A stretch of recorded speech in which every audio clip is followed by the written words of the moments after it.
and welcome back. This is part 2 of the giving up guilt journey. Something I realised quite quickly along this journey is that my guilt was directly linked with the need to please others. People pleasers and guilt addicts, I think, just naturally go hand in hand. And I believe in the law of attraction. What you put out, you get right back to you. Energy flows where your attention goes, as they say. And what do guilt-ridden, I hate to let people down individuals attract? Yes, that's right. People who love making you feel guilty about pretty much everything.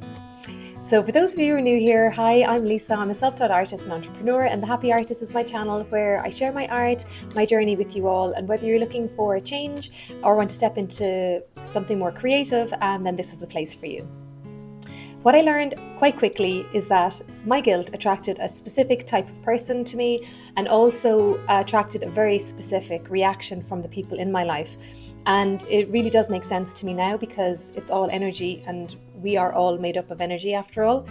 And I like to think of people as guilt pushers and guilt bearers. And I bet you're asking yourself which category you might fall into. Well, it's okay because I think we both play both roles from time to time and sometimes through no fault of our own. But once you have a little awareness, it can be completely transformed.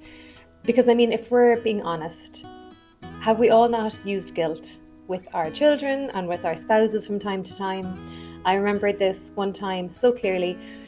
I was on a rant. I was asking my daughter to clean her room. So there I was, mid-performance of the classic mom monologue. I've cleaned the whole house, I've made dinner, I've done your washing, and all I'm asking for you to do is to tidy your room. And I was deep in it, really selling my martyr role. And suddenly I just had this outer body experience and I could hear myself. And I thought, oh, Lisa, you are so guilt-tripping her right now. So I stopped mid-rant and I turned to her and said, sorry, Lily, I am using guilt to get you to clean your room.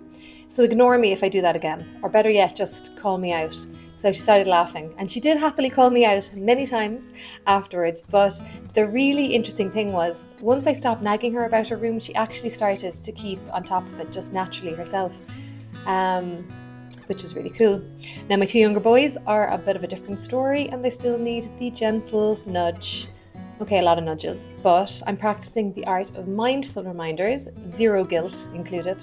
And it is a learning curve, especially when guilt was basically a parenting currency for all of us growing up. And I just, not to get too deep into the psychology behind it, but so some people consciously or subconsciously have learned that guilt is a really powerful tool, a powerful way to control or influence others. So they seek out those that are most susceptible to it. And you can avoid these people and scenarios once you become aware of it. Another thing that's interesting is guilt makes us absolutely terrible at setting boundaries. The more guilt we feel, the harder it is to protect our time and our energy and ultimately our sanity. But one very interesting thing is guilt actually activates the same brain regions as physical pain. Research using fMRI scans has shown that guilt feelings literally light up certain parts of the brain, the same parts of the brain as physical pain. So that's why guilt can feel so draining and so heavy and physically uncomfortable. So it's no wonder that we try to avoid it at all costs, even if it means abandoning our boundaries. But guilt-prone people are more likely to say yes when they really mean no. And studies show that guilt actually triggers people-pleasing behaviour, making us more likely to take on tasks that we don't want to do just to avoid that discomfort of saying no. And I know some of you are nodding along here as you're listening. But being guilt-prone doesn't mean being bad. You know, it can signal a high emotional intelligence.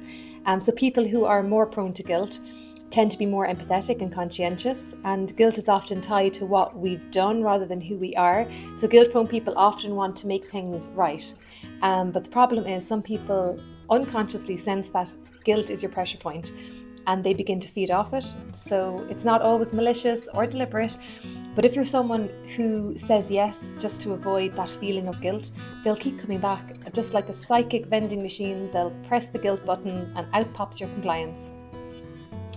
And I know that all of us at some point or another have heard this line in our lives: if you cared, if you loved me, you would. So just watch out for this phrase because it is not really a request, it's more of a test and a trap. But once you recognize guilt-based manipulation language, you can start to spot it everywhere and avoid it or set your boundaries. And as I mentioned in my first video, I got stronger during my guilt-free Lent. I was able to set very clear boundaries and I started saying no, which was a huge personal win for me, being able to say no without over-explaining. And I always admired people who could just say, oh, sorry, I can't make it, followed by full stop, no explanation. I mean, how amazing is that? But that full stop at the end of no always terrified me. I tried it on a couple of times and it just literally gave me hives, and I would cave in after 2 seconds of that silence and off I would tailspin into a full-on verbal diarrhea explanation of why I couldn't make it and what I had to do. And let's be honest, nobody has the time or energy or interest in all of these details, and you shouldn't have to explain yourself to that extent to anyone. Unless you're being interrogated for a crime, maybe that would warrant it. But I think we can take a pause here, because for all of you over-explainers out there, if you want to just try this exercise, I just found it so interesting that I found it so challenging just to stop, just to stop talking. And I know some of you might be completely at ease with saying no and not giving a reason, but it's for those of you who aren't, just imagine yourself in a scenario right now. You're asked to do something, you know you don't want to do it and you just want to say no. You don't want to have an excuse. Just notice how you feel, just stopping after saying it doesn't suit and just allow the space to come. It really is powerful and it's so liberating. Just saying nothing can have this huge effect on our confidence, and it will allow you just to take your power back. So give it a go. Yes, it is uncomfortable, but honestly, it is very liberating. It's definitely a conscious decision for me every day to be mindful in my interactions. I'm just watching if I feel bad about something, if guilt is rearing its ugly head, and I'll just ask myself, why am I feeling guilty?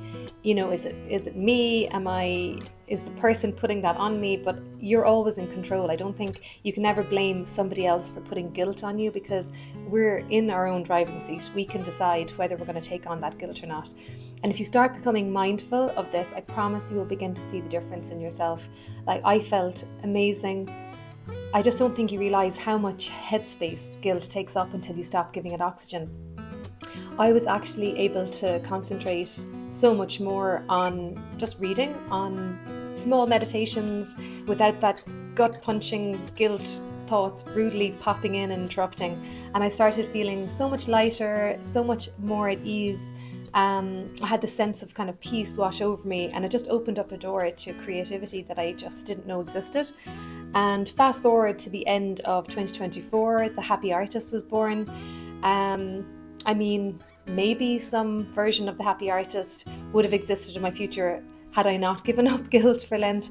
And maybe I would have called it something like the guilt-ridden, people-pleasing, imposter syndrome artist, which I don't think would have the same fun ring to it. But if you found yourself nodding along to this video, maybe it's time for your own guilt detox. You don't need to wait for Lent, just start straight away. And if you like this video, please give it a thumbs up. It helps more than you know. And if you're feeling brave, drop a comment below and tell me where guilt might show up in your life, or maybe where you're done feeling guilty about things. I would absolutely love to hear. And if you're on your own little self-awareness journey, please hit subscribe, because I am just getting started here. And thanks for watching. And remember, no is a full sentence.